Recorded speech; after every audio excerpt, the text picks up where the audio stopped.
Est-ce qu'une intervention externe serait la conclusion la plus raisonnable lorsqu'on examine l'apparence d'un réglage minutieux dans l'univers?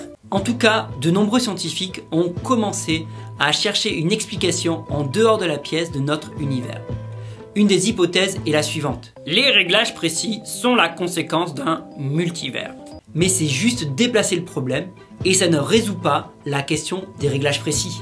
Une autre hypothèse est les réglages précis sont la conséquence d'une conception intentionnelle. Si les réglages précis que nous observons dans l'univers ne sont pas le résultat du hasard, de la nécessité d'un phénomène observable ou de la théorie d'un multivers, que peut-on encore envisager? À bien des égards, l'explication restante la plus intuitive et la plus raisonnable est peut-être que les réglages précis sont le résultat d'un concepteur minutieux. Cela semble encore plus raisonnable lorsqu'on se souvient de ce pourquoi l'univers semble être affiné. La vie à base de carbone, capable d'observer et d'interagir avec l'univers qui nous entoure. Pourrait-on dire que n'importe quel ensemble impersonnel de lois physiques fonctionne avec un tel but? Ou l'alternative la plus probable d'un concepteur intentionnel et créatif est-elle la meilleure conclusion? Si les réglages précis que nous pouvons observer dans l'univers ne sont pas le fruit du hasard, de la nécessité ou de phénomènes observables, nous devons rester ouverts à la conclusion raisonnable d'une conception intentionnelle. Repensons à notre enquête, aux différents éléments récoltés et voyons ce que cela nous apprend sur la nature de notre suspect.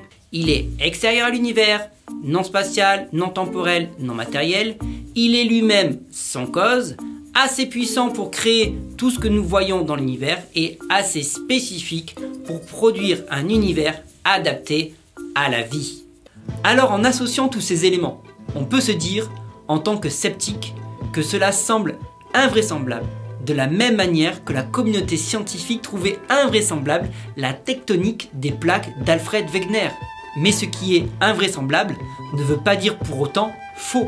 Pour cette raison, à ce stade de notre enquête, cela revient toujours à un choix personnel.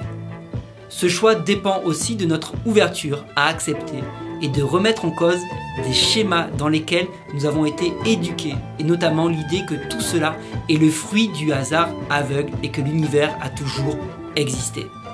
Si tu te dis que les réglages précis de l'univers impliquent une intentionnalité et un but, cela ouvre tout un champ de nouvelles questions.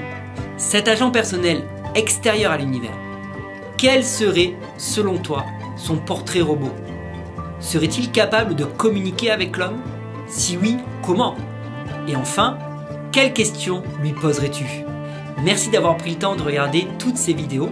J'espère qu'elles t'ont plu et qu'elles t'ont fait réfléchir, voire même apporter des réponses. Pour aller plus loin, tu peux faire d'autres parcours de ce genre en t'inscrivant dans le lien que je te mets dans la description.